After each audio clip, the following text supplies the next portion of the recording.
உலகத்தை கலக்குகிறவர்கள் இங்கேயும் வந்திருக்கிறாங்க. யார் அது? உங்கள் வேலையே அதுதானா? நாங்கள் தான்றீங்க உலகத்தை கலக்கிறது தான் உங்கள் வேலையா? ஆமாங்க, அதுதான் நம்ம வேலை. அல்லேலூயா. நீங்கள் இந்த வசனத்தை படிச்சிங்கள, அந்த முதல்ல இருந்து பார்த்தீங்கன்னா உங்களுக்கு எல்லாம் தெளிவாக சொல்லப்பட்டிருக்கு. வாசிங்களேன் முதல்ல இருந்து.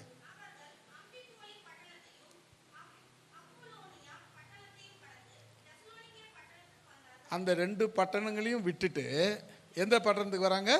தெசலோனிக்கே பட்டணத்துக்கு வந்தாங்க. அங்கே யூதர்களுடைய ஜபாலயம் ஒன்று இருந்தது. பவுல், யார் இது செய்ததுன்னா பவுல் தான். பவுல் தலைமையில் இருந்த கூட்டம், பவுல் தலைமை தாங்கிய கூட்டம் என்ன பண்ணாங்க?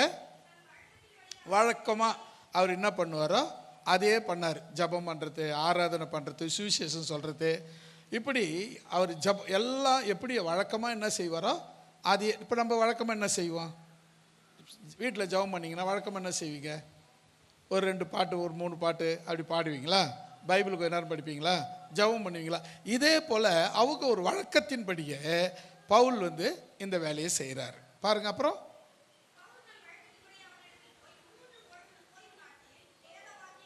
3 ஓய்வு நாட்கள், அதாவது 3 வாரம் ஓய்வு நாட்களில் போய் வேத வாக்கியங்களுடைய நியாயங்களை எடுத்து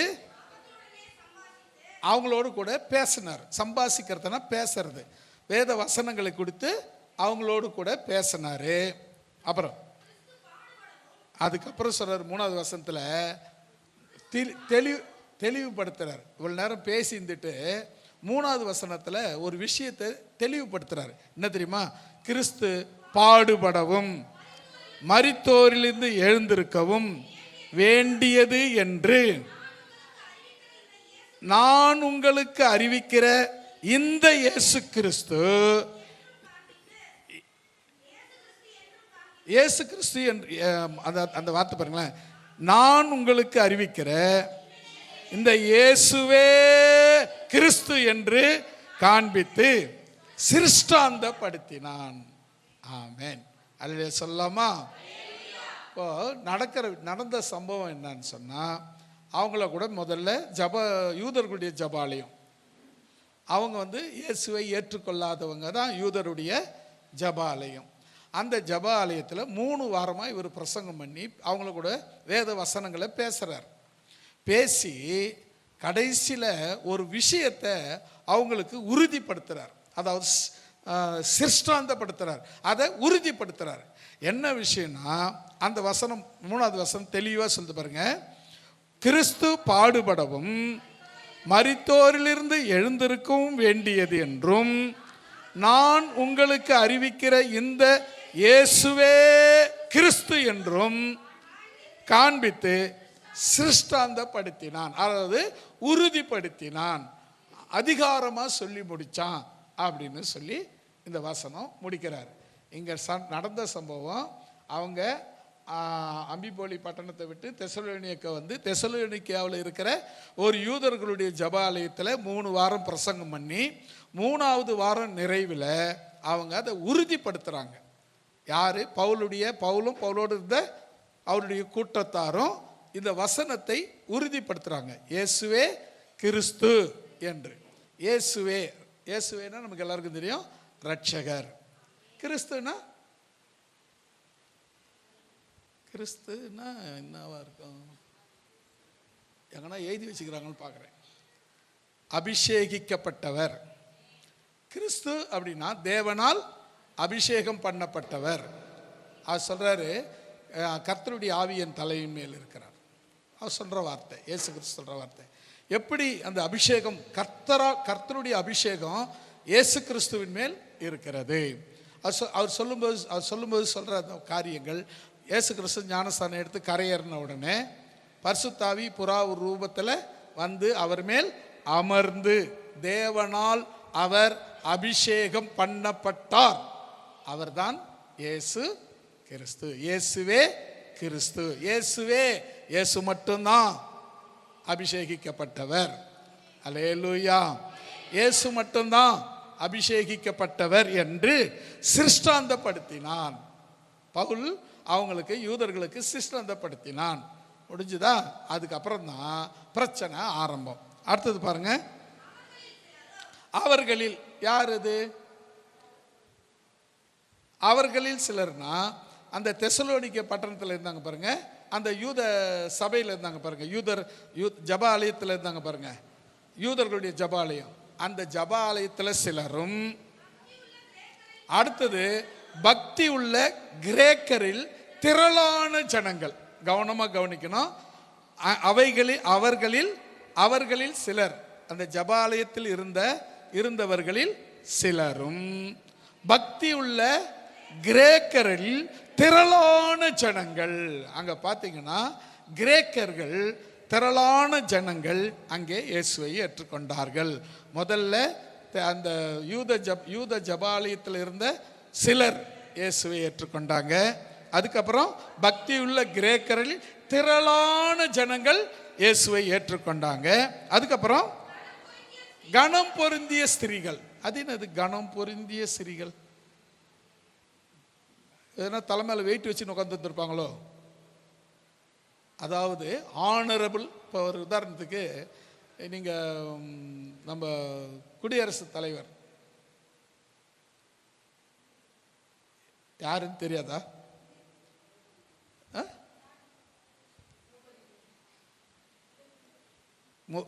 திரௌபதி முர்மு. அவங்க ஒரு ஏழ்மையான தாழ்மையான குடும்பத்தில் பிறந்தவங்க. ஆனால் அவங்க இன்னைக்கு கணம் பொருந்தியவங்களா இருக்காங்க. காரணம் அவங்க வகிக்கிற பதவி. அல்லேலூயா. இப்போ நீங்கள் கவனிக்க வேண்டிய விஷயம் என்னன்னா, கணம் பொருந்தியவர்கள் அப்படின்னா அவங்க வகிக்கிற, அவங்க பெற்றுக்கொண்ட தகுதியும் பதவியையும் குறிக்கிறது. அப்போ கணம் பொருந்திய ஸ்திரீகள் அப்படின்னா அவங்க ஒரு தகுதியில் இருக்கிறவர்கள், அல்லது ஒரு கணத்துக்குரியவர்கள், அல்லது ஒரு போஸ்டிங்கில் இருக்கிறவர்கள், அல்லது நல்ல படித்தவர்கள், அப்படி என்று கூட இதை நம்ம எடுத்துக்கொள்ளலாம். இப்போ பாருங்க, கணம் பொருந்திய ஸ்திரீகளில் அநேகர். இப்போ கவனிக்க வேண்டியது, யூத ஜபாலயத்திலிருந்து சிலர், பக்தி உள்ள கிரேக்கரில் அநேகர், திரளான ஜனங்கள். மூன்றாவது கணம் பொருந்திய ஸ்திரீகளில் அநேகர், கொஞ்சம் இல்லை, அவங்களும் ரொம்ப பேர்.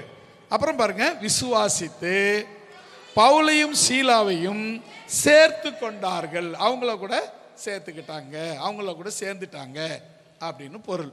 அவங்கள கூட பவுலும் சீலாவும் அவங்க கூட்டத்தோடு கூட இந்த யார் சேர்ந்திருக்காங்க? யூத சபையிலிருந்து ஒரு சிலர், கிரேக்கர்லேருந்து திரளான ஜனங்கள், கணம் பொருந்திய ஸ்திரீகளில் பெண்களில் அநேகர் விசுவாசித்து இயேசுவை ஏற்றுக்கொண்டார்கள். பவுலோடும் பர்னபாவோடும் சேர்ந்து கொண்டார்கள். அல்லேலூயா. அடுத்தது பார்த்தீங்கன்னா 6வது வசனம் தான். இப்போ அதுக்கு என்னப்பா, அது என்ன தப்பு இருக்கு? அவங்க இயேசுவை சிஷ்டாந்தப்படுத்தினாங்க, ஓகே.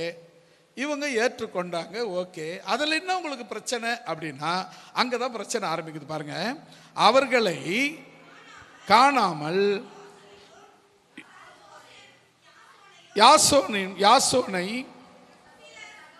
சில சகோதரரையும் பட்டணத்து அதிகாரிடத்தில் இழுத்து கொண்டு வந்து, உலகத்தை கலக்குகிறவர்கள் இங்கேயும் வந்து விட்டார்கள். அல்லேலூயா. இப்போ அதுல ஏற்றுக்கொண்டவங்கள்ல யாசோன்கிற ஒரு முக்கியமான ஆளு. அவர் அந்த யூத சபையில ஒரு தலைவராக இருக்கிறவர். அவர் ஏற்றுக்கிட்டாரு. சில சகோதரர்கள் ஏற்றுக்கிட்டாங்க. யாரை தேடி வந்தாங்க? பவுலையும் சீலாவையும் தேடி வந்தாங்க. இவங்க 2 பேரும் இல்லாதனால யாசோனை இழுத்துக்கிட்டு போய், யாசோனையும் அந்த கூட அந்த சகோதரர்களையும் பலவந்தமாக இழுத்துக்கிட்டு போகிறது, கைத்து பிடிச்சி தள்ளிக்கிட்டு போகிறாங்கன்றாங்கல்ல, அதை போல தள்ளிக்கிட்டு போய் அதிகாரிகளிடத்தில் அவர் எடுத்து நிறுத்தி என்ன சொல்கிறாங்க? உலகத்தை கலக்குகிறவர்கள் இங்கேயும் வந்து விட்டார்கள். ஒரு அள்ளிலே சொல்லமா? யாரை பார்த்து சொல்றாங்க? யாரை பார்த்து உலகத்தை கலக்கிறவங்க இங்கே வந்துட்டாங்கன்னு சொல்கிறாங்க? இவங்களும் சொல்லாதீங்க, அது எனக்கு ஏற்கனவே சொல்லிட்டீங்க. தேவனை ஏற்றுக்கொண்டவர்கள். வசனம் அப்படி தானே கரெக்டாக படிச்சோம். இப்போ தேவனை ஏற்றுக்கொண்டவங்க, விசுவாசித்து ஏற்றுக்கொண்டவர்கள், ஏற்றுக்கொண்டார்கள், சேர்த்து கொண்டார்கள். ஏற்றுக்கொண்டவங்களை இப்போ அதிகாரிகளிடத்தில், அதிகாரம் பெற்றவர்களிடத்தில் நம்மை கொண்டு போய் நிறுத்தி உலகத்தை கலக்குகிறவர்கள் இங்கேயும் வந்திருக்கிறார்கள். யாருங்க அது உலகத்தை கலக்கிறவங்க? விசுவாசித்து ஏற்றுக்கொண்டு இயேசுவே கிறிஸ்து என்று சிருஷ்டாந்தப்படுத்துகிறவர்கள், உறுதிப்படுத்துகிறவர்கள். அது நம்முடைய லைஃப்பில் சில இடங்களில் பார்த்தீங்கன்னா இயேசுவை முழுற மாதிரி சொல்லுவோம், சில இடங்களில் அப்படியே கண்டும் காணாமல் சொல்லுவோம், சில இடங்களில் பட்டும் படாமல் சொல்லுவோம். நம்ம சில இடங்களில் கிறிஸ்துவனே காட்டிக்கவே மாட்டோம். நம்ம சட்டசபை தொடக்கும் போது பார்த்தீங்கன்னு சொன்னால் ஒருத்தர் சபாநாயகர்னு ஒருத்தர் உட்கார வச்சாங்க. அவர் எடுத்த உடனே 3 வசனங்களை சொல்லி ஆரம்பிக்கிறார். உடனே அந்த குறை சொல்கிறதுக்குன்னு ஒரு கூட்டம் இருக்குல்ல, அவர் ஒருத்தர் சொல்கிறான், இது சட்டசபையா தேவாலயமானு தெரியலன்றான். சட்டசபையா தேவாலயமா தெரியல அப்படின்றான். ஏன்டான்னா இதுக்கு முன்ன ஒரு ஆட்சி இருந்தது, அதில் சபாநாயகர் கிறிஸ்டின். இப்போ ஆட்சி அமைஞ்சது, அதில் சபாநாயகரும் கிறிஸ்டின், முதலமைச்சர் கிறிஸ்டின், எதிர்கட்சி தலைவர் அவரே நான் தன்னை கிறிஸ்டின் சொல்லிக்கிட்டாரு, அவங்க மனைவி கிறிஸ்டின், அதனால் அவர் தன்னை நானும் கிறிஸ்டின் தான் அப்படின்னு சொல்லிக்கிட்டாரு. இப்படி பார்த்தா நிறைய பேர் அந்த அசம்பிளில் இருக்கிறதுனால இது சட்டசபையா இது தேவாலயமான்னு தெரியல அப்படின்னு பொறாமையில் ஒருத்தன் பொங்குறான். நீங்கள் தெரிஞ்சுக்க வேண்டிய விஷயம் என்னன்னு சொன்னால், தேவனை எப்போ நாம் சிருஷ்டாந்தப்படுத்துகிறோமோ, அதாவது உறுதிப்படுத்தி என் வாழ்க்கை அதுதான் இயேசுன்னு என்னைக்கு நம்ம சொல்ல ஆரம்பிக்கிறோமோ அப்போதான் நாம் இந்த உலகத்தை கலக்கிறவர்கள். அல்லேலூயா. அது நினையும் பட்டும் படாமல். அது இப்போ சில பேர் பார்த்தீங்கன்னா கிறிஸ்டின் தான், ஆனால் காட்டிக்கிறாங்களான்னா காட்டிக்கல. இவர் மட்டும் நான் ஏற்றுக்கொண்ட அப்படின்னு சொல்லி ஆரம்பிக்கிறார். நான் ஏற்றுக்கொண்ட வழி நடந்த அப்படின்னு சொல்லி ஆரம்பிக்கிறார். அப்படியானா அவர் தன்னை நான் ஒரு இயேசுவை அறிந்த கிறிஸ்துவன் என்று அதை பகிரங்கமாக அறிக்கையிடுறார். மற்ற யாரும் இன்னும் பகிரங்கமாக சட்டசபையில் அறிக்கையிடலை, இவர் அறிக்கையிடுறார். அப்படி யார் அறிக்கையிடுறாங்களோ அவங்க மட்டும்தான் இந்த உலகத்தை கலக்குகிறவர்கள். அல்லேலூயா. நீங்கள் இயேசுவே கர்த்தர் என்று கிறிஸ்து என்று நீங்கள் உங்கள் வாழ்க்கையில் சந்தர்ப்பங்கள் வரும்பொழுது, சூழ்நிலைகள் வரும்பொழுது, அறிவிக்க வேண்டிய நேரம் வரும்பொழுது அதை அறிவிக்காமல் இருந்தீர்களானால் நீங்கள் உலகத்தை கலக்கிறவர்கள் அல்ல. சமயம் கிடைச்சாலும் கிடைக்காவிட்டாலும் எங்கே சந்தர்ப்பம் கிடைச்சாலும் பால் போட்டுறது தான் அப்படின்னு சொல்லி போடுறாங்க பாருங்க, அவங்க தான் உலகத்தை கலக்குகிறவர்கள். அல்லேலூயா. நமக்கு சமயம் கிடைக்கட்டும், நான் சொல்கிறேன், எனக்கு பாயிண்ட் வரட்டும், நேரம் வரட்டும், சமயம் வரட்டும் அப்படின்னு எதிர்பார்த்து சொல்கிறவங்கள இவங்க வந்த இடத்துல வேலையை ஆரம்பிச்சிட்டாங்க. அவ்வளோதான். எங்கே போனாலும் அவங்க வேலையை ஆரம்பிச்சிருவாங்க. என்னன்னு? இயேசுவே கிறிஸ்து என்று சிருஷ்டாந்தப்படுத்தணும், அறிவிக்கணும், சொல்லிடணும். அதுதான் நம்முடைய வேலை. இப்போ இயேசுவே கிறிஸ்துன்னு தானே அறிவிச்சாங்க, அதெல்லாம் அவங்களுக்கு என்ன பிரச்சனை? யோசித்து பார்த்தீங்களா? எப்போவாது இயேசுவே கிறிஸ்துன்னு சொன்னாங்க. வேற யாரை பற்றியோ தப்பாவோ குறைவாவோ எதுவும் குறை சொல்கிற மாதிரியோ திட்டுற மாதிரியோ எதுவும் அவங்க சொல்லவே இல்லை. என்ன விஷயம் தெரியுமா? நம்ம ஆதாமை தேவன் அந்த ஏதேன் தோட்டத்தில் படைச்சு ஆதாமோடு தேவன் சஞ்சரித்து கொண்டிருந்தார். ஆதாமோடு தேவனோடு கூட வாழ்ந்து கொண்டிருந்தாங்க. ஒரே தோட்டத்தில் ஆண்டவர் அவனை சந்திப்பார், அவர் பேசுவார், ஆண்டவர் முகமுகமாக கூட பேசுவார். அப்படி இருந்தது. ஒரு நாள் பாவம் செய்ய பிசாசு தோன்றினா, பாவம் செய்த உடனே அவனுக்கு தான் நிர்வாணின்னு தெரிஞ்சுது, ஓடி ஒளிய ஆரம்பிச்சான். தேவன் வர சத்தத்தை கேட்டு, அதுக்கு முன்ன தேவன் வர சத்தத்தை கேட்டு ஓடி எதிர்கொண்டு ஓடி வர்றவன் இப்போ தேவ சத்தத்தை கேட்டு ஓடி ஒளி ஆரம்பிச்சான். என்னாச்சு? அவனுக்கும் தேவனுக்கும் ஒரு இடைவேளை வந்துடுச்சு. எதனால? பிசாசு உண்டாக்கின பாவத்தால. பாவம் என்னைக்கு நம்முடைய வாழ்க்கையில வருதோ அப்போ நாம தேவனோடு இருக்கிற நாம கொஞ்சம் கொஞ்சமா விலகி தேவனை விட்டு தூரமா போயிடுவோம். அப்ப தேவனை விட்டு தூரமா போன மக்கள் எல்லாரும் தேவனை விட்டு தூரமா போயிட்டாங்க. தேவனை அறியாம போயிட்டாங்க. தேவனுடைய உணர்வு இல்லாம போயிட்டாங்க. சரி, இவங்களை மறுபடியும் தேவனிடத்துல சேர்க்கணும்னா ஆண்டவர் இயேசு கிறிஸ்து வரணும். அவர் வந்தாரு, சிலுவையை பாலமா போட்டாரு. மனுஷனிடத்துக்கும் தேவனிடத்துக்கும் சிலுவையை பாலமா வச்சாரு. அதில் அவர் மரிச்சு மறுபடியும் இந்த தேவனை விட்டு பிரிந்து போன ஜனத்தையும் தேவனையும் ஒன்னா சேர்த்தாங்க. அதாவது பிரிந்து போன மக்களையும் தேவனையும் சமாதானத்துக்குள்ளாக நடத்தினவர் ஆண்டவராகி இயேசு கிறிஸ்துவே. அல்லேலூயா. இப்ப இந்த இயேசு கிறிஸ்து செய்த வேலை என்ன? மனுஷனுக்கும் தேவனுக்கும் ஒரு பாலமாக இருந்து சமாதானத்தை உண்டாக்கினார். அப்போ இயேசுவை போதிக்கிறவங்க என்ன போதிக்கிறாங்க? சமாதானத்தை தான் போதிக்கிறாங்க. அப்போ சமாதானத்தை போதிக்கிறவங்களுக்கு பார்த்தா இவங்களுக்கு என்னமா தோணுது? உலகத்தை கலக்குகிறவர்கள் இங்கேயும் வந்து விட்டார்கள். அல்லேலூயா. நீங்க இயேசுவை பத்தி இயேசுவை போதிக்கிறீங்கன்னு சொன்னா என்ன சொல்றீங்கன்னு அர்த்தம்னா பாவத்தில் இருக்கிறவங்களை இயேசுவோடு சேர்க்கிறீங்கன்னு அர்த்தம். சுவிசேஷம் சொல்றீங்க, இயேசுவோட ஜனங்களை சேர்க்கிறீங்கன்னு அர்த்தம். ஏன்னா பாவத்தினாலே ஜனங்கள் தேவனை விட்டு பிரிந்து பிரிந்து பிரிந்து தூரமா போயிட்டாங்க. அப்படிப்பட்டவங்களை மறுபடியும் சேர்க்கிறது தான் ஆண்டவராகிய இயேசு கிறிஸ்து, அவருடைய ஊழியக்காரர். ஆமென், அல்லேலூயா. இந்த சமாதானத்தை அவங்களுக்கு சுவிசேஷமா பிரசங்கித்து அவங்களுக்கு சொன்னாங்க. இப்போ பவுலும் சீலாவும் என்ன சொல்லி பிரசங்கித்தாங்க? 3வது வசனத்துல அவள் தானே சொன்னாங்களா? கவனிக்கணும், அங்கதான் ரொம்ப முக்கியம்.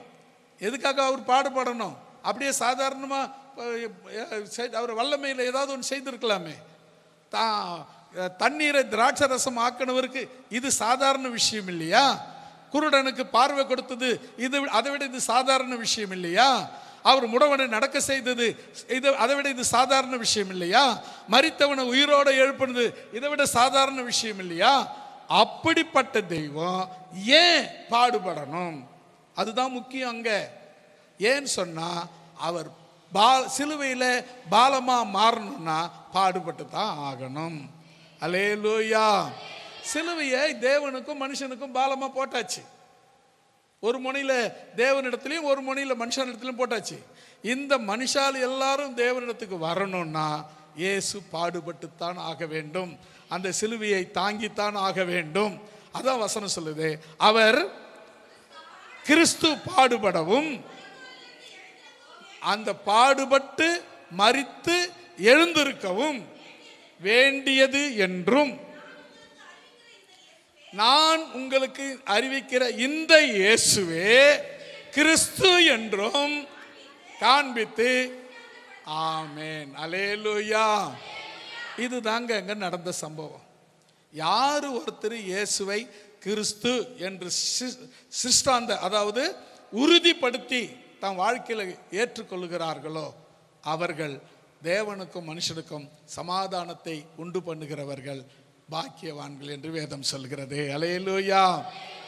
நம்ம மத்தேயு புஸ்தகத்தில் படிச்சோம்னா சமாதானம் பண்ணுகிறவர்கள் பாக்கியவான்கள், அவர்கள் தேவனுடைய புத்திரர் எனப்படுவார்கள். அல்லேலூயா. அப்போ தேவன் செய்த வேலை, இயேசு கிறிஸ்து செய்த வேலை, மனுஷராகிய பாவத்தில் செத்து போன மனுஷர்களாகிய நம்மையும் தேவனிடத்தில் சேர்க்கும்படி அவர் பாடுபட்டார், சிலுவையை சுமந்தார். அதன் மூலமாக நாம் இயேசு வெண்டையிலே சேர்ந்தோம். அதனால் அப்படி செய்கிறவர்கள் என்ன பண்ணாங்களாம்? உலகத்தை கலக்கிறவர்கள் ஆனார்கள். அதுக்கப்புறம் தான் பாருங்க, இவர்களில் அந்த யூத சபையை சேர்ந்த அவர்களில் சிலரே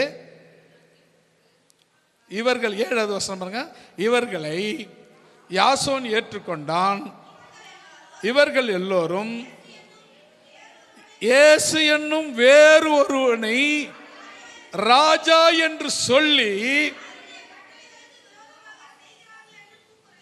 ஆமென். என்ன பண்ணாங்கன்னா, இவங்க சொல்றது இப்போ நம்ம சொல்லணும்னா அது ஆதாரபூர்வமாக இருக்கணும்ல. அப்போ எதை சொன்னால் அதிகாரிகள் நம்புவாங்க அப்படின்னா, இவங்க என்ன சொல்கிறாங்கன்னா, இயேசுன்னு ஒருத்தனை இவங்க ராஜான்னு சொல்கிறாங்க. ஆனால் நமக்கு யார் ராஜா தான்? ராயன் தான் நமக்கு ராஜா. இவங்க என்ன பண்ணுறாங்க, இயேசுன்னு ஒருத்தனை ராஜான்னு சொல்கிறாங்க அப்படின்னு இவங்க ஒரு கலகத்தை உண்டாக்குறாங்க. அங்கே தான் தேவன் பெரிய காரியங்களை செய்தார். 8வது வசனம் பாருங்களேன். இவைகளை கேட்டுக்கொண்டிருந்த ஜனங்களையும் பட்டணத்து அதிகாரிகளையும், யாரு பண்ண வேலை இது?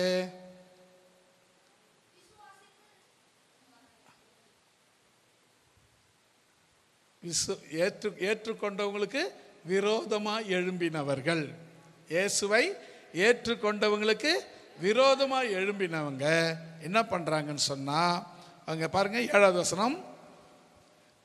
இவர்களை யாசோன் ஏற்றுக்கொண்டான். இவர்கள் எல்லோரும் இயேசு என்னும் வேறு ஒருவனை ராஜா என்று சொல்லி ராயனுடைய கட்டளைகளுக்கு விரோதமாக செய்கிறார்கள் என்று கூக்குரலிட்டு இவைகளை கேட்டுக்கொண்டிருந்த ஜனங்களையும் பட்டணத்து அதிகாரிகளையும் கலங்க பண்ணினார்கள். அல்லேலூயா. இப்போ நம்ம பார்த்தோம், இயேசு அதாவது மனுஷனும் தேவனும் ஏதேன் தோட்டத்தில் மனுஷனும் தேவனும் ஒன்றாக இருந்தாங்க. அப்போ என்ன நடந்தது? பிசாசு உள்ள வந்தான், 2 பேரையும் பாவத்தை நடுவில் போட்டான், 2 பேரும் பிரிஞ்சிட்டாங்க. பிரிஞ்சிட்ட பிறகு இவங்களுக்குள்ள இடைவெளி நிறைய நிறைய நிறைய நிறைய போய் முழுமையாக தேவனையே இழந்துட்டாங்க. தேவனையே இழந்தவங்களுக்கு மறுபடியும் தேவனை கொடுக்கணும்னு தான் ஆண்டவராகிய இயேசு கிறிஸ்து இந்த உலகத்தில் மனிதனாக வந்தார். அவர் பாடுபட்டார். என்ன பாடு? இந்த சிலுவையை தேவனுக்கும் மனுஷனுக்கும் நடுவில் போட்டு ஒவ்வொருத்தராக ரட்சித்து தேவனிடத்தில் சேர்த்தார். அப்படி சேர்ந்தவங்க தான் நீங்கள். ஆமென்.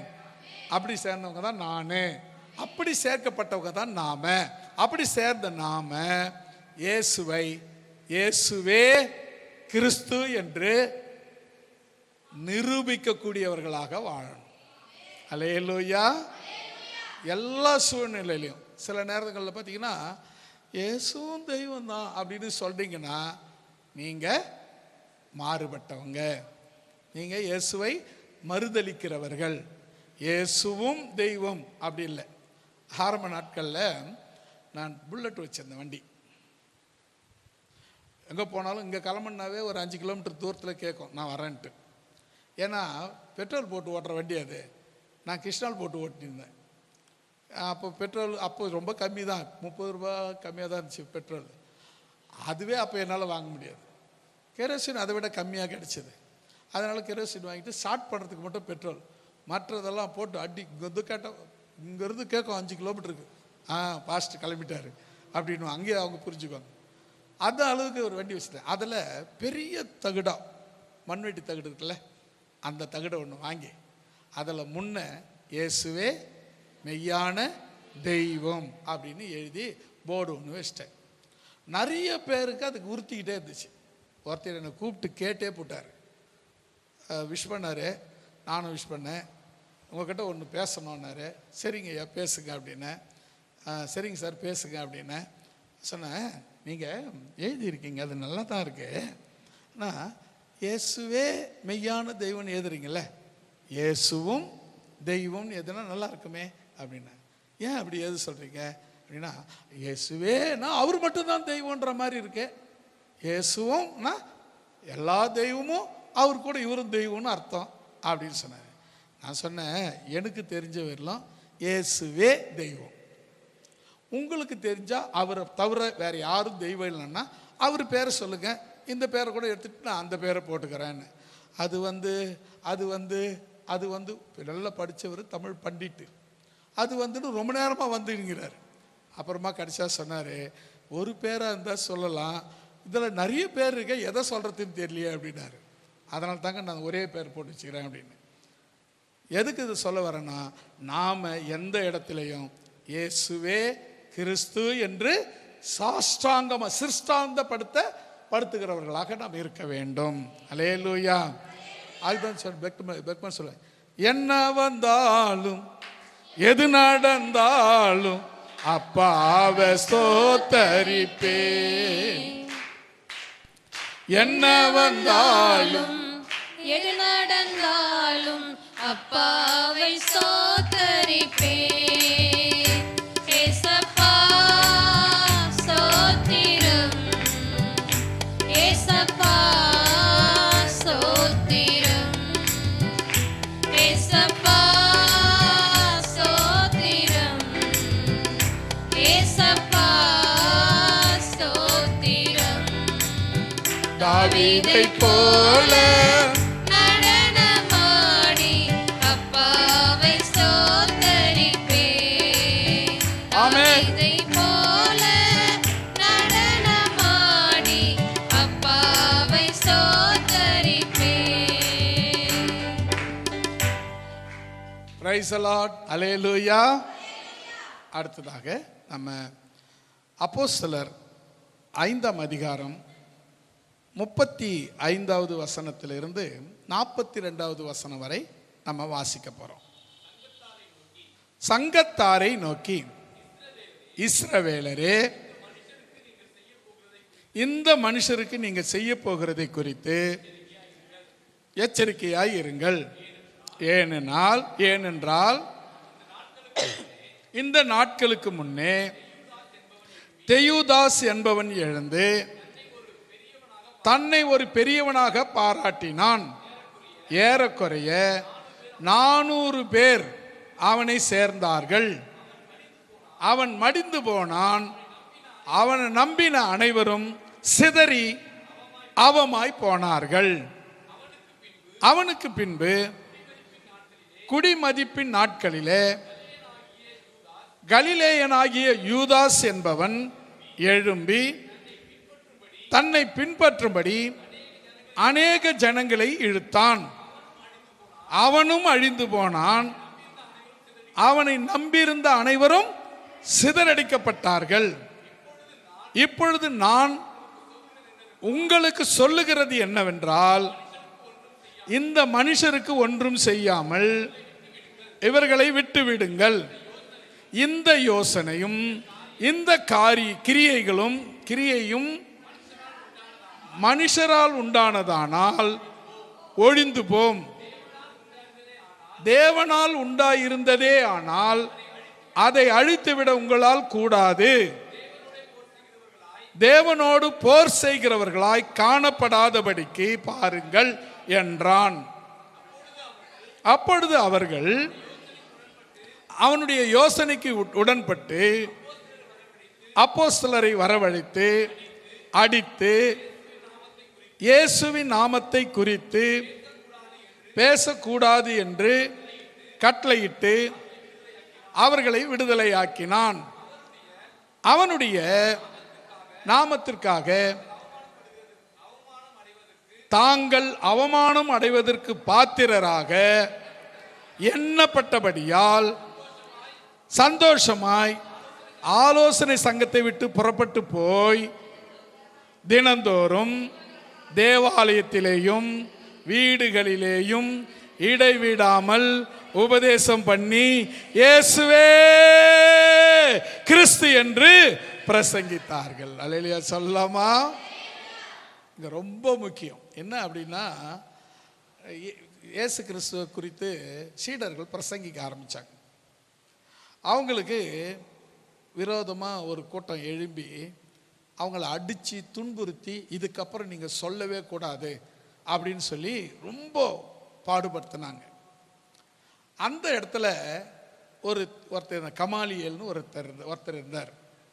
அவர் என்ன பண்ணார், வந்து ஏப்பா இவங்களை அடிக்காதீங்க, இவங்களை துன்பப்படுத்தாதீங்க.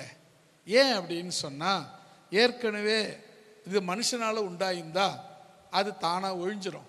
தேவனால் உண்டாயிருந்தா அதை ஒழிக்க உங்களால் முடியாது.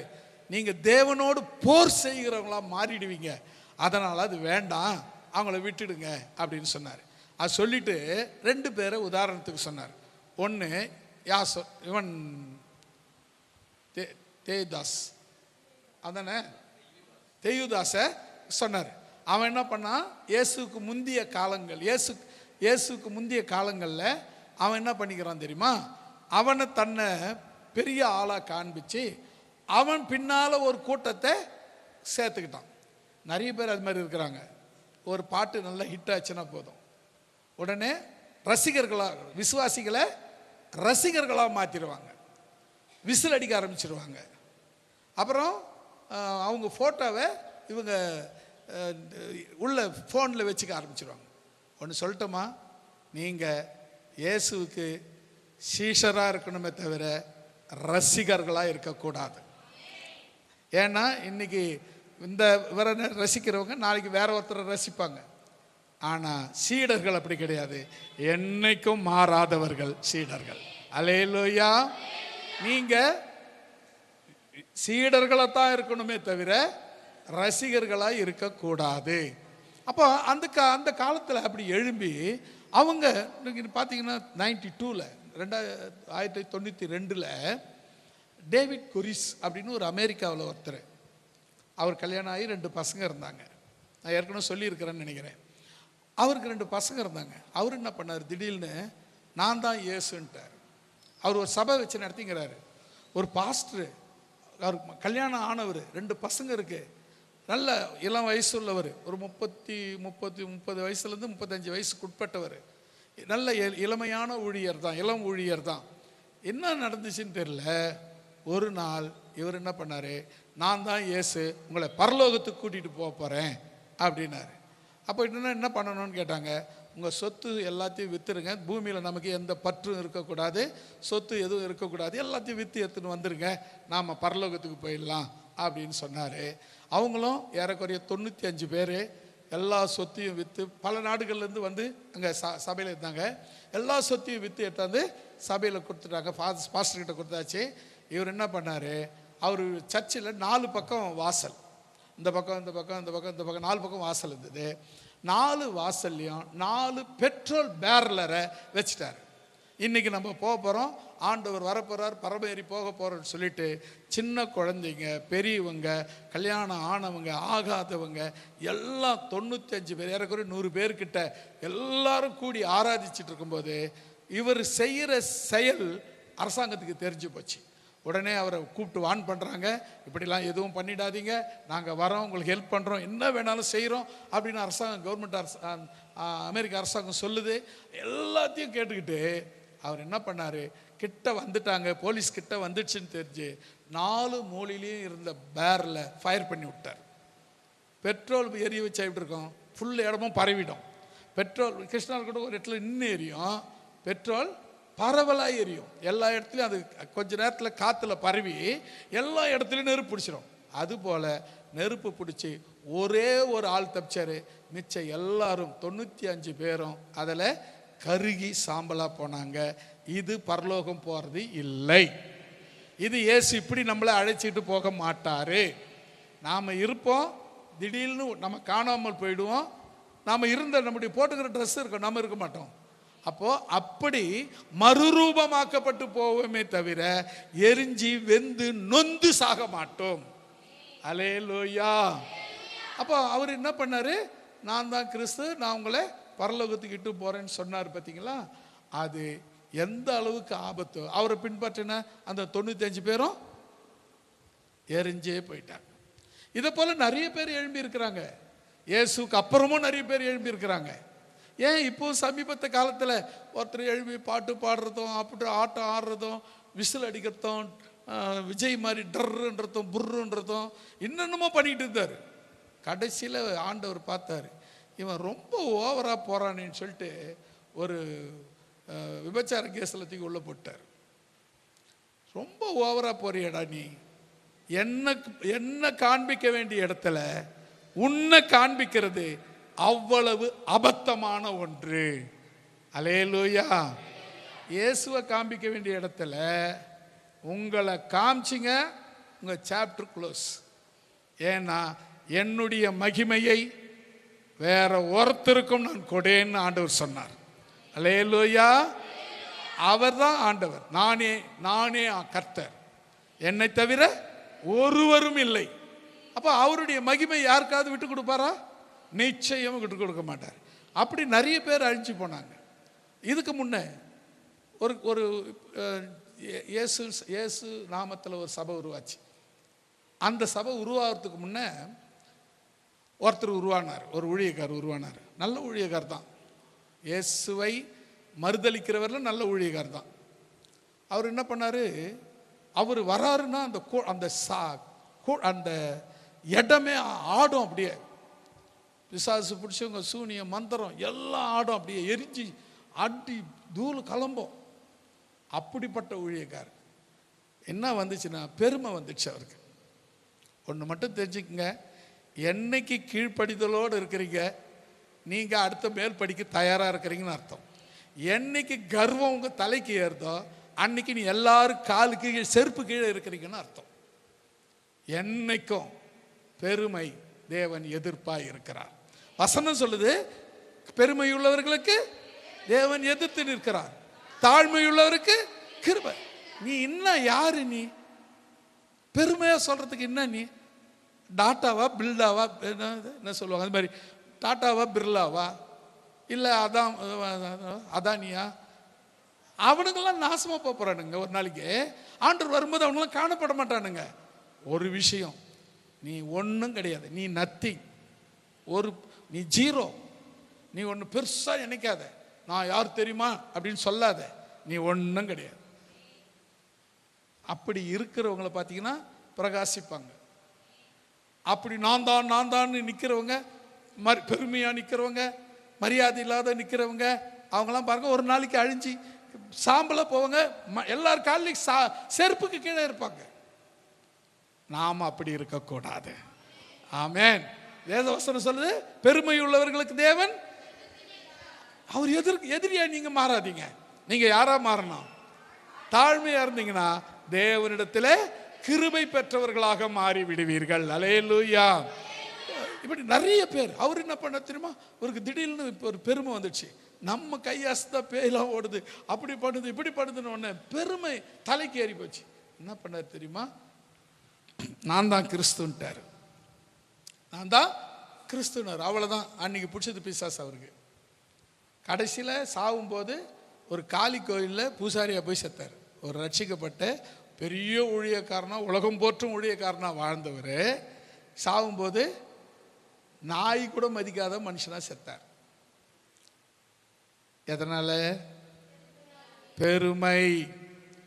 யோசித்து பாருங்க. நமக்கு தேவை இயேசுதான். அல்லேலூயா. இப்போ ஒரு பக்கம் பணம், கோடி கணக்கில் பணம் வச்சிருக்காங்க. கோடியா பணமா? கோடியா இயேசுவா? கோடிங்க. அதுக்கப்புறம் கிடைக்காது. இயேசு எப்பனாலும் வந்து எடுத்துக்கலாம். கோடியை எடுத்தீங்கன்னா அதோட நீங்கள் போடின்னு ஆகிப்போச்சு. இயேசுவை எடுத்தீங்கன்னா அதை விட பல கோடி உங்களை தேடி வரும். அல்லேலூயா. ஒரு அழகாக ஒரு பக்தன் பாடினார், பெர்க்மன்ஸ் தான். பல நாட்டு மக்கள் என் நிழல் கண்டு ஓடி வருவார்கள், பாடி மகிழ்வார்கள். பல நாட்டு மக்கள்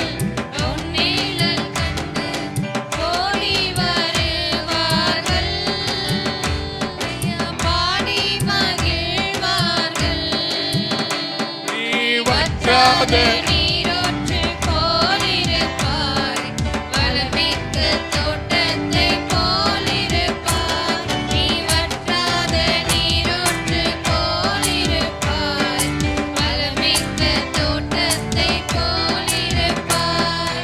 கர்த்தரை நம்பி வாழ்ந்திருப்பாய், காலமெல்லாம் நீ செழித்திருப்பாய். கர்த்தரை நம்பி வாழ்ந்திருப்பாய், காலமெல்லாம் நீ செழித்திருப்பாய். நீ வற்றாத நீரூற்று போலிருப்பாய், வளமிக்க தோட்டத்தை போலிருப்பாய். நீ வற்றாத நீரூற்று வளமிக்க தோட்டத்தை போலிருப்பாய். அல்லேலூயா. நான் ரொம்ப ஓவரா பெருமையா இருந்தேன்னு வச்சுக்க, இந்த இடத்துல என்னை தூக்கி எடையை போட்டு இந்த இடத்துல வேற ஒருத்தரை கொண்டாந்து நிறுத்த தேவன் வல்லவர். அல்லேலூயா. அதனால நீங்க இருக்கிற அந்த ஸ்தானத்துல இன்னும் தாழ்மையா இருங்க. தேவன் அந்த இடத்துல இருந்து உங்களை உயர்த்த வல்லவர். சரி, கவனிங்களா. அப்புறம் நம்ம வசனத்துக்கு வந்துடலாம். இதே போல் யூதாசும் அது மாதிரி தான் என்ன பண்ணா, இயேசுக்கிட்ட வர்றதுக்கு முன்னே அவன் ஒரு பெரிய கூட்டத்தை சேர்த்துக்கின்னு புரட்சி கூட்டத்தை சேர்த்து வச்சிருந்தான். புரட்சி பண்ணி தேசத்துக்கு விரோதமாக புரட்சி பண்ணிட்டு தான் புரட்சி கூட்டமாக இருந்தான். இயேசுவை சந்தித்த பிறகு அவன் இயேசுவை பின்பற்ற ஆரம்பித்தான். அவன் கேஷியர் ஆகிட்டான். அதாவது பணப்பையை சுமக்கிறவனா, இயேசுவினுடைய பணப்பையை சுமக்கிறவனா அவனுக்கு போஸ்டிங் கொடுத்துட்டாங்க. அதுக்கப்புறம் பணப்பையை சுமந்துக்கிட்டு இருந்தான். அவன் என்ன பண்ணான், அந்த பண ஆசை எங்கே இருந்தாலும் அவனை விடலை. 30 வெள்ளி காசுக்காக இயேசுவை காட்டி கொடுத்தான். காட்சியில் 4 கொண்டு செத்தான். இயேசுவை மறுதளிக்கிறவனும் சரி, இயேசுவை இயேசுக்கு மேலே பெருமை பாராட்டுறவனும் சரி, ஒன்று அவன் நாயா பேயா தான் போய் சாவணும், இல்லை 4 கொண்டு தான் சாவணும். அல்லேலூயா. இந்த யூதாஸ் அப்படி தான் என்ன பண்ணார், அவரும் ஒரு பெரிய கூட்டத்தை மாஸ் காட்டினார். என்னாச்சு, அவனும் போனான், அவனும் அழிஞ்சு போனான், அவனை பின்பற்றினவங்களும் அழிஞ்சு போயிட்டாங்க அப்படின்னு சொல்லி. அப்போ இது மனுஷனால் உண்டாயிருந்தா அது தானாக ஒழிஞ்சிடும். நீங்கள் ஏன் அழிக்க போகிறீங்க? தேவனால் உண்டாயிருக்குமானா அதோடு நீங்கள் போர் செய்யாதீங்க அப்படின்னு சொல்லிட்டாங்க. உடனே இவங்களை சரி அப்படியே விட்டுற முடியாது அப்படின்னு கூப்பிட்டு அடித்து, இதுக்கப்புறம் நீ இயேசு பற்றி சொல்லக்கூடாது, அப்படி சொல்லக்கூடாது, இப்படி சொல்லக்கூடாது, ஜாக்கிரதை போ அப்படின்னு சொல்லி மிரட்டி அனுப்புனாங்க. இவங்க என்ன பண்ணாங்க, மிரள்ற மாதிரியே போனாங்க. 41வது வசனத்துக்கு வாங்களேன். ஒரு அல்லேலூயா சொல்லிடலாமா? எதுக்காக அவமானப்பட்டாங்களா? அவருக்காக கூட இல்லை, அவர் பேருக்காகவே அவமானப்படுறதுக்கு தயாராக இருக்கிறாங்க. அவர் பேருக்காகவே அவமானப்படுறதுக்கு தயாராக இருக்கிறாங்க. இவர் என்ன, நீ அவருக்காக, அப்புறம் மற்றதெல்லாம் அப்போ அவருக்காக. அவர் சொல்றார் பாரு, அவருடைய நாமத்துக்காக தாங்கள் அவமானப்படுவதற்கும் பாத்திரராக எண்ணப்பட்டபடியால் இதெல்லாம் என்ன பண்ணாங்க, சந்தோஷமாக ஆலோசனை சங்கம் இதெல்லாம் ஏற்றுக்கிட்டாங்க, சந்தோஷமா ஏற்றுக்கிட்டாங்க. ஆலோசனை சங்கத்தை விட்டு புறப்பட்டு போய் அடுத்தது அவங்க செய்ததுதான் பெரிய ட்விஸ்ட். என்ன தெரியுமா, டெய்லி தேவாலயத்தில் வீடுகளில் கொஞ்சம் கூட கேப்பே கிடையாது, இடைவிடாமல் உபதேசம் பண்ணி இயேசுவே கிறிஸ்து என்று பிரசங்கித்தார்கள். கரங்களை தட்டி கர்த்தர் நாமத்தை மகிமைப்படுத்துவோம். நீங்க யோசித்து பாருங்க, ஆண்டவரை எந்த அளவுக்கு நீங்க பிரதிபலிக்கிறீங்களோ அந்த அளவுக்கு நீங்க வெளிச்சமா இருப்பீங்க. அதாவது வசனம் என்ன சொல்லுதுன்னு சொன்னா, நம்ம ஒரு டார்ச் லைட் மாதிரி பவரை சேகரிச்சுக்கிறோம். இங்கே வந்து சர்ச்சில் வந்து பவரை சேகரிச்சுக்கிறோம். இப்போ நீங்கள் என்ன பண்ணுறீங்க, உங்களை செல்ஃபோன் மாதிரி சார்ஜ் போட்டு வச்சுக்கிறோம், சார்ஜ் போட்டிருக்கிறோம். இப்போ நீங்கள் கொஞ்சம் கொஞ்சமாக சார்ஜ் ஆகுறீங்க. வெளியே போனால் நீங்கள் வெளிச்சமாக இருக்க போகிறீங்க. அதுக்கு தான் இங்கே உங்களை தேவன் சார்ஜ் பண்ணிக்கிட்டு இருக்கார். கவனிச்சு பாருங்கள், முதல்ல பார்த்தோம் அவங்க இயேசுவே கிறிஸ்து என்று சிஷ்டாந்தப்படுத்தினார்கள். என்ன நடந்தது, இவங்களை உலகத்தை கலக்கிறவர்கள் என்று சொல்லி சொன்னார்கள். இங்க பார்த்தீங்கன்னா, நீ இது தேவனால் உண்டாயிருந்தா நீங்க அதோட தேவனோடு போர் செய்ய வேண்டாம், எதிர்த்து நிற்க வேண்டாம்னு சொன்ன பிறகு அவங்கள மிரட்டி அனுப்புனாங்க. இவங்க இயேசு பேருக்காக அவமானப்படுறதுக்கும் நாங்கள் பாத்திரவான்களாக இருக்கிறோம் அப்படின்னு வந்து டெய்லி தினந்தோறும் தேவாலயத்தில் ஒவ்வொரு வீடாக உள்ள பூந்து என்ன பண்ண ஆரம்பிச்சாங்க, இயேசுவே கிறிஸ்து என்று பிரசங்கிக்க ஆரம்பிச்சாங்க. அல்லேலூயா. இதில் ரஷ்யாவில் சோவியத் யூனியனாக இருந்த காலம். இப்போ ரஷ்யா தனியாக எல்லாம் 14 நாடுகள் சேர்ந்து ஒரு யூனியனாக சோவியத் யூனியனாக இருந்துச்சு. அந்த காலத்தில் சுவிசேஷம் அறிவிக்கப்படுவதற்கு பயங்கர தடை இருந்துச்சு.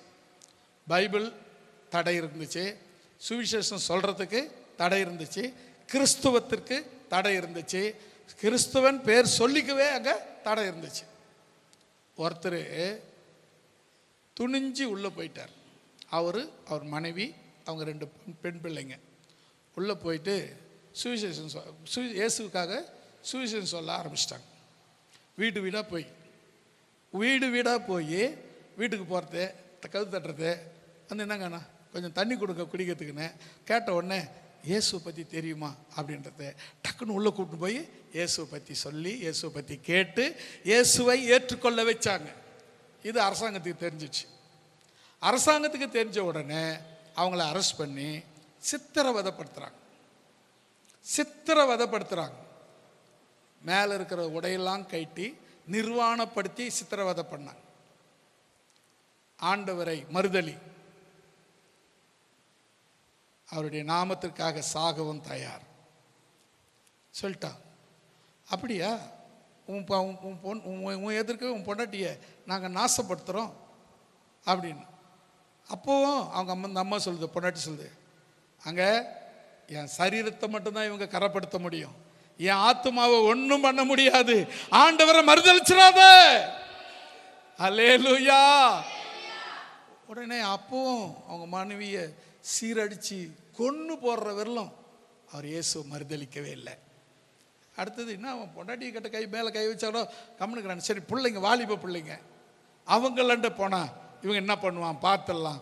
ஏன்னா பிள்ளைங்கள எல்லா மனசும் உடஞ்சிரும், கரைஞ்சிரும். பிள்ளைங்களுக்காக எப்பேற்பட்ட கல் நெஞ்சனும் கரைஞ்சிரும். பிள்ளைங்களண்ட போன உடனே பிள்ளைங்களும் சொல்லிடுச்சு, அப்பா இந்த மாம்ச சரீரம் ஒரு நாள் நிச்சயம் அழியும், இந்த மாம்ச சரீரத்துக்காக, இந்த மண்ணான சரீரத்துக்காக பொன்னான இயேசுவை விட்டுடாதப்பா அப்படின்னு சொன்னாங்க. அப்பவும் பிள்ளைங்க கண்ணுக்கு அப்பா எதிர்க்க பிள்ளைங்களை கற்பழிச்சு நாசம் பண்ணி சின்னதாக துண்டு துண்டா வெட்டி போட்டாங்க. அப்பவும் அவர் மறுதலிக்கவே இல்லை, இயேசுவே தெய்வம்னு சொன்னார். அல்லேலூயா. கடைசியில் அவரையும் கொன்னாங்க. ஒரு பூந்தொட்டியை வச்சு பூவல் செடியை வளர்க்குறேன்னு சொன்னாங்க. அப்போவும் அவர் மண்டி இடலை. கடைசியில் என்ன நடந்தது தெரியுமா? இந்த 4 பேருடைய ரத்த சாட்சி அந்த சோவியத் யூனியனே சுக்குநூறாக உடைஞ்சது. இப்போ தாராளமாக ரஷ்யாவுக்குள்ளே நீங்கள் பைபிள் எடுத்துன்னு போகலாம், தாராளமாக பாஸ்டராக இருக்கலாம், தாராளமாக பிரசங்கம் பண்ணலாம், தாராளமாக இயேசுவை அறிவிக்கலாம். அந்த லெனினுடைய சவமே அது இதுவே பாதுகாத்து 175 வருஷம் பாதுகாத்து வச்சிருந்த அவர் சவத்தையே தூக்கி போட்டாச்சு. என்ன காரணம்? உன்னுடைய உறுதி எல்லாத்தையும் உடைக்க வல்லமை உள்ளது. அல்லேலூயா. உறுதியா இருந்தினா போதுங்க உங்களை அசைக்கிறதுக்கு. சொல்லுங்க, அசைக்கவே யாராலையும் முடியாது. அந்த கொஞ்சம் பயம் வரும் தான்.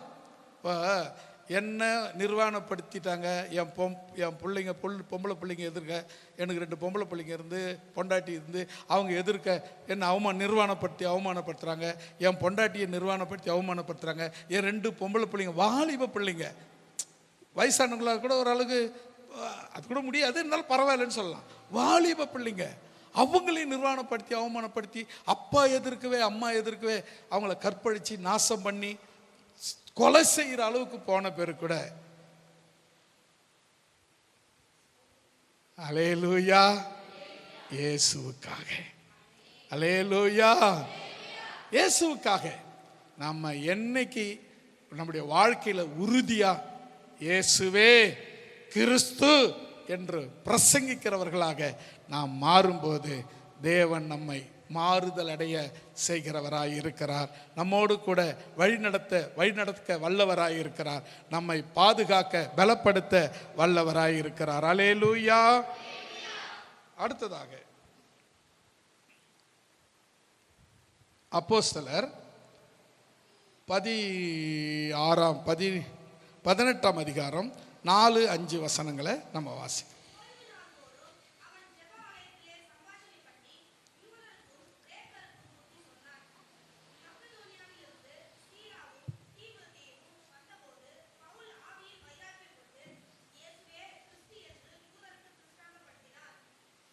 முடிஞ்சிச்சா? மறுபடியும் படிக்கலாம். 4வது வசனம். ஓய்வு நாள் தோறும் அவன் ஜெப ஆலயத்திலே சம்பாஷணை பண்ணி யூதருக்கும் கிரேக்கருக்கும் புத்தி சொன்னான். இங்க பாருங்க, ஜெப ஆலயத்தில் யூதர்கள் இருக்கிறாங்க. ஜெப ஆலயத்தில் யூதர்கள்னா இயேசுவை ஏற்றுக்கொள்ளாதவங்கன்னு அர்த்தம். யூதர் அப்படின்னு சொன்னால் இஸ்ரவேலர் தான். பிற்காலத்தில் அவங்களுக்கு ஒரு மதம் வேணும்னு யூதான்ற ஒரு மதத்தை, யூதர்கள்ன்ற ஒரு மதத்தை உருவாக்குனாங்க. அவங்க பேர் இஸ்ரவேலர், அவங்க மதம் யூதர். அதில் நிறைய எல்லா கோத்திரத்திலையும் இருக்கிறவங்களும் சேர்ந்துக்கிட்டாங்க. அவங்களாம் யூதர்கள். எல்லா இஸ்ரவேல் கோத்திரங்கள் எல்லாம் சேர்ந்துக்கிட்டாங்க. அவங்க பேர் யூதர்கள். யூதர்கள் அல்லாத மக்களும் இயேசுவை ஏற்றுக்கிட்டாங்க. அவங்களையும் யூதர்களாக ஏற்றுக்கிட்டாங்க. ஆனால் ஒரு வித்தியாசம் இருந்துச்சு. இவங்களுக்கும் அவங்களுக்கும் ஒரு வித்தியாசம் இருந்துச்சு. இந்த வித்தியாசத்தின்படி அவங்களும் யூதர்களாக இருந்தாங்க. அது யூத மதமாக இருந்தது. அவங்களுக்கு ஒரே தெய்வன், பிதாவாகிய தேவன். வேற ஒரு தெய்வம் கிடையாது. பரிசுத்த ஆவி, இயேசு கிறிஸ்து எல்லாம் கிடையாது. அவங்களுக்கு ஒரே தேவன் தான். ஆனால் இயேசு கிறிஸ்து வந்த பிறகு அவர் மனுஷனுக்கும் தெய்வத்துக்கும் பாலமாய் மனுஷனையும் தெய்வத்தையும் சமாதானப்படுத்தி ஒன்று சேர்த்தார். அவர் இப்போ நமக்கு தெய்வமாக இருக்கிறார். அல்லேலூயா. இவரை ஏற்றுக்கொண்டவங்க, இவரை பிரசங்கிக்கிறவங்க, இவங்க யூதர்களால் துன்பப்படுத்தப்பட்டாங்க. யூதர்களால் மாத்திரமில்லை, கிரேக்கர்களால், ரோமர்களால் அவங்க ரொம்ப துன்பப்படுத்த. ரோமர் ஒரு காலத்தில் ரோமாபுரி ஆண்டு இருந்த ஒரு மன்னன், அவன் பேர் மறந்துட்டேன். அவன் என்ன பண்ணியிருக்கிறான்னா, யூதர்களை கல் கம்பத்தில் கட்டி வச்சு அவங்கள கொளுத்தி அவங்க எரியிற அந்த வெளிச்சத்தை உண்டாக்கினானா. இயேசுவை ஏற்றுக்கொண்ட மக்களை கல் தூணில் கட்டி வச்சு அவங்கள தீபமாக கொளுத்தி எரிய வச்சிருக்கிறான். அவங்க வீடுகளை எரிய வச்சு சந்தோஷப்பட்டிருக்கிறான். அப்படிப்பட்ட ரோமர்கள் யூதர்களுக்கு, இயேசுவை ஏற்றுக்கொண்டவர்களுக்கு விரோதமாக இருந்தார்கள். ஆனால் கவனிங்களேன், எவ்வளவு ஒடுக்க நினைச்சாலும் ஆனால் அவங்க வளர்ச்சி அதிகரித்து கொண்டு தான் இருக்கிறது. அல்லேலூயா. இப்போ பாருங்க என்ன நடக்குது. ஓய்வு நாள் தோறும் ஜெப ஆலயத்திலே சம்பாஷணை பண்ணினா பேசுறது, சாதாரணமாக பேசுறது, சம்பாஷணை பண்ணி பேசி யூதரும் கிரேக்கருக்கும் புத்தி சொன்னான். இந்த யூதரும் கிரேக்கரும் ரொம்ப முக்கியமானவங்க. ஏன்னா பைபிள் யூதருக்காகவும் கிரேக்கருக்காகவும் தான் எழுதப்பட்டது. எபிரேய மொழியிலையும் கிரேக்க மொழியிலும் இருந்து மொழிபெயர்க்கப்பட்டது அப்படின்னு பைபிளில் நீங்கள் ஃபஸ்ட்டு பார்த்தீங்கன்னா முதல் பகுதியிலே அதான் எழுதியிருக்கோம். எப்படி, எதுலேருந்து? எபிரேயு கிரேக்கு மொழிகளில் இருந்து, மூல பாஷையிலிருந்து மொழிபெயர்க்கப்பட்டது. அப்போ ஆரம்பத்தில் இயேசுவை ஏற்றுக்கொண்டவங்க யாராக இருந்தாங்கன்னா யூதர்களும் கிரேக்கர்களுமாக இருந்தார்கள். அல்லேலூயா. பாருங்க, இவங்க யாராருக்கு புத்தி சொன்னாங்க? யூதருக்கும் கிரேக்கருக்கும் புத்தி சொன்னாங்க. அடுத்தது பாருங்க, 5வது வசனம். மக்கதோனியாவிலிருந்து வந்த சீலாவும் தீமோத்தேயும் வந்தபோது பவுலுக்கு இன்னும் கொஞ்சம் தைரியம் வந்துச்சு. ஆவியில வைராக்கியம் கொண்டு இயேசுவே கிறிஸ்து என்று, ஆமென், யாருக்கு?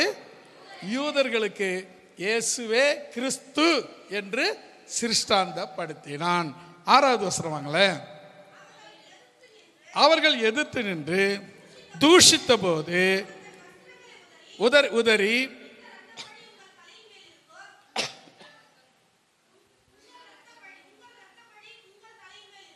ஆமென். படிங்க.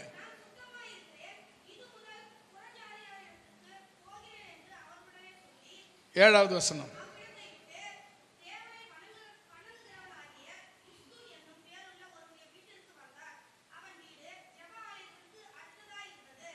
எட்டாவது வசனம்.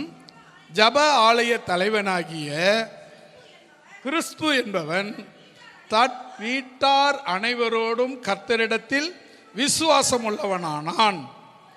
கொரிந்தியரில் அநேகரும் சுவிசேஷத்தை கேட்டு விசுவாசித்து ஞானஸ்தானம் எடுத்தார்கள். அல்லேலூயா. இங்க பவுல் 7வது வசனத்துல பவுல் சொல்றாரு, ஆவியில வைராக்கியம் கொண்டு, 6வது வசனத்துல ஆவியில வைராக்கியம் கொண்டு இயேசுவே கிறிஸ்து என்று யூதருக்கு சிஷ்டாந்தப்படுத்தினான். அல்லேலூயா. இப்போ 5வது வசனம், ஆவியில வைராக்கியம். நமக்கு சரீரத்தில் வைராக்கியம் வேண்டாம், ஆவியில வைராக்கியம் இருக்கணும். என்ன நமக்கு பல விதத்தில் பல பக்கத்திலிருந்து சோதனை வரும். இன்னொருத்தர் யூடியூப்பில் அவர் சொல்கிறாரு, இது தானாக அமைஞ்சதா, சட்டசபையில் வந்தா நான் சொன்னேன்ல, அது தானாக அமைஞ்சதா இல்லை யாராவது இப்படி பண்ணுறாங்களா அப்படின்னு கேட்டேன். அதுக்கு அவரே சொல்கிறாரு, இன்னொரு விஷயம், இதுக்கு முந்த எலெக்ஷனில் ஆந்திராவில் ஜெகன்மோகன் ஒருத்தர் ரெட்டி, அவர் ஆல்ரெடி கிறிஸ்டின். அவர் ஜெகன்மோகன் ரெட்டி கிறிஸ்டின். அவர் அவங்க அப்பாலாம் கிறிஸ்துவ முறைப்படி அடக்கம் பண்ண. அவங்க அப்பா முதலமைச்சராக இருந்து, காங்கிரஸில் முதலமைச்சராக இருந்து காலமானார். அவர் கிறிஸ்துவ முறைப்படி அடக்கம் பண்ணாங்க. சோனியெல்லாம் வந்து இதுக்கு வந்தாங்க, டெத்துக்கு வந்தாங்க. அவருக்கு அப்புறம் இவர் எலெக்ஷன் நின்று ஜெயிச்சார். அவர் ஜெயித்த பிறகு அங்கே அவர் ஜெயித்த பிறகு ஏறக்குறைய 53 லட்சம் பேர் கன்வெர்ட் ஆகியிருக்காங்களாம். 53 லட்சம் பேர் கன்வெர்ட் ஆகியிருக்காங்களாம். இதெல்லாம் தானாக நடக்குதா இல்லை யாருனா நடத்துகிறாங்களா? இதுக்கு பின்னாடி ஏதாவது சதி இருக்குதா அப்படின்னு ஒருத்தர் கேட்குறாரு. ஒன்று சொல்லட்டுமா, இயேசு கிட்ட வரணும்னா அதுக்கு சதியே தேவையில்லை, ஆண்டவருடைய வார்த்தை இருந்தால் போதும். அல்லேலூயா. ஆண்டவரை ஒரு கட்டாயப்படுத்தி யாரையும் மதம் மாற்ற முடியலாது. ஒருத்தன் இயேசுவை அறியாம இயேசுவை ஏற்றுக்கொள்ள முடியாது, அப்படியே ஏற்றுக்கொண்டா நிற்க முடியாது. ஒருத்தரை இயேசுவை நல்லா அறிந்து ஏற்றுக்கொள்றானோ அவன் தான் கடைசி வரல நிற்பான். இது கேட்டு அதிகாரத்துக்கு பதவிக்கு இயேசுவை ஏற்றுக்கொள்றவங்க கடைசி வரல நிற்க முடியாது. அவங்க எந்த எமோஷனில் வராங்களோ அதே எமோஷனில் திரும்பி போயிடுவாங்க. நிறைய பேர் நான் பார்த்துருக்குறேன். எவ்வளோ பேர் இங்கே ரட்சிக்கப்பட்ட நிறைய பேர் கூட அவங்க இயேசுவோடு கூட இருக்கிறாங்களா? இல்லை. ஏன்னு சொன்னால், இயேசுவோடு இருக்கணும்னா அவர்களை தேவன் முன்குறித்து இருக்கணும், அவர்களை அழைத்திருக்கணும், அவர்களை பரிசுத்தப்படுத்தியிருக்கணும், அவர்களை தேவன் அவர்களுக்கென்று முத்திரையிட்டிருக்கணும். அப்படி இல்லாதவங்க இயேசுவோடு கூட நிலைச்சி நிற்க முடியாது. அல்லேலூயா. கவனிக்க வேண்டிய விஷயம் என்னன்னு சொன்னால், இங்கே அவர்கள் வீடுகள், ஜெப ஆலயத்திலும் வீடுகள் தோறமும் என்ன பண்ணாங்க? இயேசுவே கிறிஸ்து என்று யூதர்களுக்கு சிஷ்டாந்தப்படுத்தினார்கள். எதுக்கு நம்ம சொல்ல வரேன்னு சொன்னால், உங்கள் லைஃபு நீங்கள் உலகத்தை கலக்கிறவங்களாக மாறணும்னா நீங்கள் இயேசுவை கிறிஸ்து என்று உறுதிப்படுத்தி காண்பிக்க வேண்டும். உங்கள் வாழ்க்கையில் நீங்கள் போய் எங்கன்னா நான் எனக்கு ஒரு சபை கிடச்சா நான் உறுதிப்படுத்திடுவேன், உன் லைஃப்பில் காட்டு, உன் தனிப்பட்ட வாழ்க்கையில் காட்டு, அதுதான் உறுதி. சபையில் காட்டுறதுன்றது உறுதி கிடையாது. நான் இங்கே பிரசங்கம் பண்ணிடுவேன், எத்தனை பேர் அதில் உறுதியாக நிற்பாங்கன்னு எனக்கு சொல்ல முடியாது. நான் என் லைஃப்பில் உறுதியாக இருக்கிறேன்றதை மட்டும்தான் என் லைஃப்பில் நான் சொல்ல முடியும். அதே போல் நீங்கள் ஒவ்வொருத்தரும் உங்கள் லைஃப்பில் சரியாக இருக்கிறீங்களான்னு உங்களால் மட்டும்தான் சொல்ல முடியும். அதுதான் தேவன் விரும்புகிறார். அடுத்ததாக நம்ம கடைசியாக ஒரு வசனத்தை வாசித்து நாம் முடிக்கலாம். அப்போஸ்தலர் 18ஆம் அதிகாரம் 26வது வசனம், 26லிருந்து 28 வரை. அவன் ஜெப ஆலயத்தில் தைரியமாய் பேசத் தொடங்கின போது ஆக்கிலாவும் பிரிஸ்கில்லாலும் அவன் பேசுகிறதை கேட்டு அவனை சேர்த்து கொண்டு தேவனுடைய மார்க்கத்தை அதிக திட்டமாய் அவனுக்கு விவரித்து காண்பித்தார்கள். பின்பு அவன் அகாயா நாட்டிற்கு போக வேண்டும் என்று இருக்கையில் சீஷர்கள் அவனை ஏற்றுக்கொள்ளும்படி சகோதரர் அவர்களுக்கு எழுதினார்கள். அவன் அங்கே வந்த பின்பு வெளியரங்கமாய் யூதர்களுடனே பலமாய் தர்க்கம் பண்ணி, இயேசுவே கிறிஸ்து என்று வேத வாக்கியங்களை கொண்டு சிருஷ்டாந்தப்படுத்தினபடியால் கிருபையினாலே விசுவாசி ஆனவர்களுக்கு ஆமேன் அல்லேலூயா சொல்லலாமா? நீங்க கவனிக்க வேண்டிய விஷயம் என்னன்னு சொன்னா, நம்ம எங்க இருக்கிறோம், நம்ம யாரு, நம்ம எப்படிப்பட்டவங்க, நம்மளால என்ன முடியும் அப்படிங்கிறதெல்லாம் இங்கே முக்கியம் கிடையாது. நான் ஆண்டவரோடு எப்படி இருக்கிறேன், எனக்கும் ஆண்டவருக்கும் இருக்கிற அந்த உறவு ரிலேஷன்ஷிப் எப்படி இருக்கு, நான் ஆண்டவருக்காக என்ன செய்வேன், ஆண்டவர் எனக்காக என்ன செய்திருக்கிறார் அப்படிங்கிறது தான் ஒவ்வொரு தனிப்பட்ட வாழ்க்கை, தனிப்பட்ட மனிதனுடைய வாழ்க்கை. நீங்கள் கவனித்து பார்த்தீங்கன்னு சொன்னால் ஒட்டுமொத்தமாக ஒரு காரியத்தை நம்ம சொல்லிட முடியாது. ஒவ்வொருத்தர் தனித்தனியாக ஒரே குடும்பத்தில் இருப்பாங்க, 4 பேர் இருப்பாங்க, 2 பேர் பக்தியாக இருப்பாங்க, 2 பேர் பக்தி இல்லாத இருப்பாங்க. காரணம், அவங்க 2 பேருக்குள்ள தேவன் ஊடுருவினவர், இன்னும் அவங்க 2 பேருக்குள்ள இன்னும் ஊடுருவலைன்னு அர்த்தம். அவங்க என்ன செய்யணும்னா இன்னும் அவர்களுக்குள்ள ஊடுருவி வரும்படி அவங்க பிரயாசப்படணுமே தவிர அதுக்கு வேற மாதிரியாக அதுக்கு அர்த்தம் கொள்ளக்கூடாது. அல்லேலூயா. இங்க பாருங்க, கடைசி வசனம் 28ல், அங்கே வந்த பின்பு வெளியரங்கமாக யூதருடனே பலமாய், எப்படின்னா தைரியமா என்ன வந்தாலும் பார்த்துக்கலாம் அப்படிங்கிற எண்ணத்தோடு தர்க்கம் பண்ணினார்கள். அப்படின்னா என்ன அர்த்தம்? வாக்குவாதம் பண்றது. இதுதான் கரெக்டு, அதெல்லாம் கிடையாது, இதுதான் கரெக்டு, அதெல்லாம் கிடையாது, இதுதான் கரெக்டு, இது பேர் தான் தர்க்கம். தர்க்கம் பண்ணி என்ன சொல்றாங்கன்னா, இயேசுவே கிறிஸ்து என்று எதை கொண்டு உறுதிப்படுத்தினாங்க? அதுதாங்க முக்கியம். அதுக்கு தான் பைபிள் அதிகமாக படிக்க சொல்றது. பைபிளை படிங்க, பைபிளை படிங்க, பைபிளை படிங்கன்னு சொல்றதுக்கு காரணம் என்ன தெரியுமா? வசனத்தால் தான் எதையும் உறுதிப்படுத்த முடியும். நீங்கள் கவனித்து பார்த்தீங்கன்னா, இயேசு கிறிஸ்து ஞானஸ்தானம் எடுத்து கரையேறினார். பிசாசு என்ன உபவாசம் இருந்து 40 நாள் உபவாசம் இருந்து பசியாக இருந்தார்.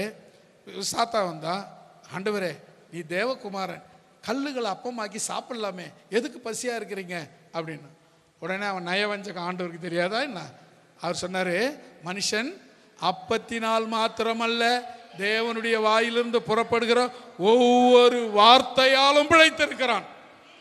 அப்போ தேவனுடைய வாயிலிருந்து வர்ற ஒவ்வொரு வார்த்தையும் நம்மளை பிழைக்க செய்யும். அது ரொம்ப முக்கியம். 2வது, அப்படியா உங்களுக்கு தான் வசனம் தெரியுமா? எனக்கும் வசனம் தெரியும்னு சொல்கிறான். அவன் என்ன பண்ணா, ஒரு உயரமான உப்பிரிக்கை மேலே எத்துமா நிறுத்தி இங்கிருந்து தாழ குதியும்.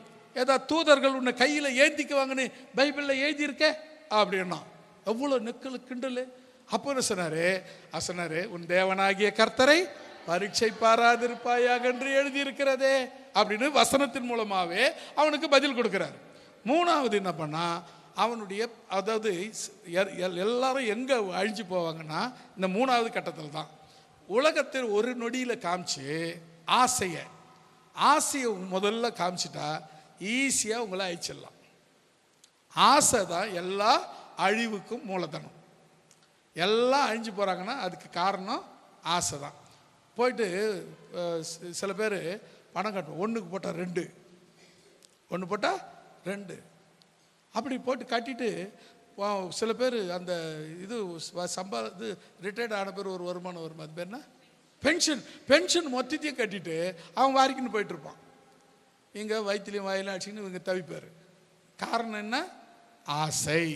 வச்சு இருக்கிற 10 லட்சம் போதும் இல்லை, அத்தோடு இருந்திருக்கலாம். 10 போட்டால் 20 தர, ஓ எது எப்படி வச்சுருந்தா 10 தானே இருக்கும், அப்படி போட்டு எடுத்தால் 20 வந்துருமேனு போட்டார் பாருங்க, போட்டார் ஒரே வையா. இது இப்படி தான் ஆசையை தூண்டும். பிசாசு அதுதான் பண்ணுறான் கடைசியில். அந்த தான் இன்னைக்கு நிறைய பேர் ஃபாலோ பண்ணுறாங்க. என்ன பண்ணா, உலகத்தின் எல்லாத்தையும் ஒரே நொடியில் காமிச்சு, நீ என் காலில் விழுந்து கும்பிட்டுரு, ஒரே வேற எதுவும் கிடையாது, நீ என் காலில் விழுந்துட்டேன்னா இது எல்லாத்தையும் உங்கள்கிட்ட கொடுத்துட்டு போகிறேன், நீ சிலுவை வரலும் போய் சாக வேண்டிய அவசியம் இல்லை அப்படின்னு சொன்னான். அப்போ தான் ஆண்டவர் சொன்னாரு, அப்பால போ சாத்தானே.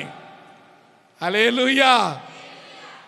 அதுக்கப்புறம் தான், உன் தேவனாகிய கர்த்தர் ஒருவருக்கே ஆராதனை செய்வாயாக.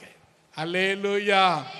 ஏன்னா அப்படி ஆசை தூண்டுற காரியங்கள் லைஃப்பில் வந்தால் நீங்கள் முதல் சொல்ல வேண்டிய வார்த்தை அப்பாலே போ சாத்தானே, உன் தேவனாகிய கர்த்தர் ஒருவருக்கே ஆராதனை செய்வாயாக. ஏன் அப்படின்னா இன்னைக்கு நிறைய இடங்களில் நாம் ஆசை நமக்கு விரோதமாய் மாறி விடுகிறது. அதுக்கு நாம் ஒரு வேலி போட வேண்டும். சரி, இன்னைக்கு நம்ம பார்த்த 4 வசனங்களில் உங்களுக்கு முக்கியமாக சொல்ல போகிற விஷயம் கவனிங்க. அவர்கள்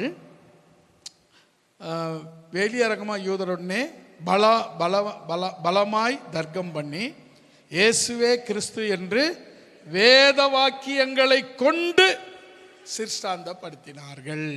அப்போ உங்களுக்கு முக்கியம் இங்கே என்ன தேவை? வேத அறிவு நமக்கு அவசியம் தேவை. வேதத்தை தெரியாமல் நீங்கள் யாரு கூட என்ன பண்ண முடியாது, பேச முடியும். வேதத்துக்கு இதுக்கு அடுத்தது ஒருத்தர் கேள்வி கேட்குறாங்க பைபிள்லேருந்து, நீயும் பைபிள்லேருந்தே பதில் சொல்லணும். நீங்கள் சொந்தமாக எடுத்து சொன்னீங்கன்னா செல்லாதுன்றுவாங்க. பைபிள்லேருந்து பதில் சொல்ல ஆரணும். அதே போல் நம்ம பார்த்தோம். ரெண்டாவது பார்த்தோம், ஆவியில் வைராக்கியம் வேணும். வேத வசனம் தேவை. 3வது 4வது கடைசியில் பார்த்தோம் என்ன தேவை? வேத அறிவு தேவை. 3வது ஆவியில் அனலாய் இருக்க வேண்டும். ஆவியில் வைராக்கியம் நமக்கு இருக்கணும். ஆவியில் வைராக்கியம் இருக்க வேண்டும். 2வது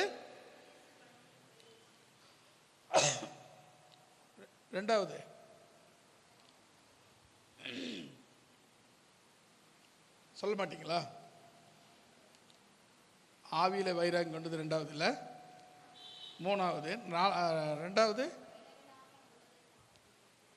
வீடுகள் தோறும் இடைவிடாமல், கொஞ்சம் கூட கேப் விட, தினந்தோறும் தேவாலயங்களிலும் வீடுகளிலும் நீங்கள் இயேசுவை சிருஷ்டாந்தப்படுத்த வேண்டும், உறுதிப்படுத்த வேண்டும். அடுத்தது ஃபஸ்ட்டு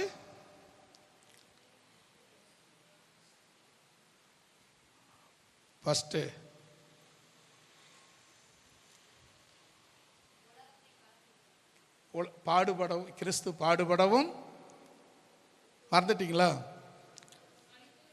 மரித்தோரில் கிறிஸ்து பாடுபடவும் மரித்தோரிலிருந்து எழுந்திருக்கவும் வேண்டியது என்று நான் உங்களுக்கு அறிவிக்கிற இந்த இயேசுவே கிறிஸ்து என்று காண்பித்து சிஷ்டாந்தப்படுத்தினான்.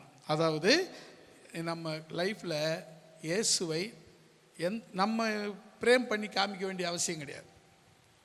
நீங்கள் இயேசுவை எந்த அளவுக்கு உயர்த்துறீங்களோ ஆட்டோமேட்டிக்காக நீங்கள் அந்த அளவுக்கு உயர்ந்துக்கிட்டு இருக்கிறீங்கன்னு அர்த்தம். உங்கள் வாழ்க்கையில் இயேசு எந்த உயரத்தில் இருக்கிறாரோ அந்த உயரத்துக்கு நீங்கள் வரப்போகிறீங்கன்னு அர்த்தம். இதுதான் உண்மை. இது நீங்கள் நிறைய பேர் பார்த்தீங்கன்னா நிறைய ஊழியக்காரர்கள் நான் பார்த்துருக்கிறேன், நிறைய விசுவாசிகள் நான் பார்த்துருக்கிறேன். எவ்வளோ பேர் சாதாரணமாக படிப்பில்லாத பெரிய நிலைமை அடைஞ்சிருக்கிறாங்க. நான் ஏற்கனவே உங்களுக்கு சொல்லியிருக்கிறேன், சென்னையில் சேத்பட்லேயோ ராயப்பேட்லேயோ ஒரு 14 அடுக்கு கட்டடம், 13 அடுக்கு கட்டடம் அவருக்கு இருக்குது. 2 இடத்துலையும் பல கோடி மதிப்புள்ள சொத்து. அவர் திருநெல்வேலி பக்கத்துக்கு சேர்ந்தவர். வேறு வழி, இன்ஜினியரிங் படிச்சுட்டு வழி இல்லாமல் பழப்பு இல்லாமல் அங்கே பிழைக்க முடியாமல் சென்னைக்கு ஓடி வந்து அங்கே கிடைச்ச வேலையெல்லாம் செய்து கடைசியில் அவர் இயேசு ஏற்றுக்கொண்டு இயேசுவை மேலே தூக்கி நிறுத்தி இன்னைக்கு உயர்ந்த இடத்துல அவர் இருக்கிறாருன்னா அதுக்கு காரணம் இயேசுவே. அல்லேலூயா. இந்த இயேசு தாங்க. நீங்கள் இயேசுவை உங்களை உயர்த்தணுன்னாக்கா நீங்கள் ஒன்றும் கவலைப்படுத்துங்க, இயேசுவை உயர்த்துங்க, நீங்கள் உயர்வீங்க. அல்லேலூயா. இயேசுவை உயர்த்தாமல் நான் உயர்றேன்னு நீங்கள் கீழே வச்சு வச்சு அந்த ஜாக்கி வச்சு தூக்கினா கூட உயர முடியாது. நீங்கள் உயரணும்னா இயேசு உயரணும். இயேசு உயர்ந்தா அந்த அளவுக்கு உங்களை தேவன் உயர்த்த வல்லவர். அல்லேலூயா. ஜெபிக்கலாமா?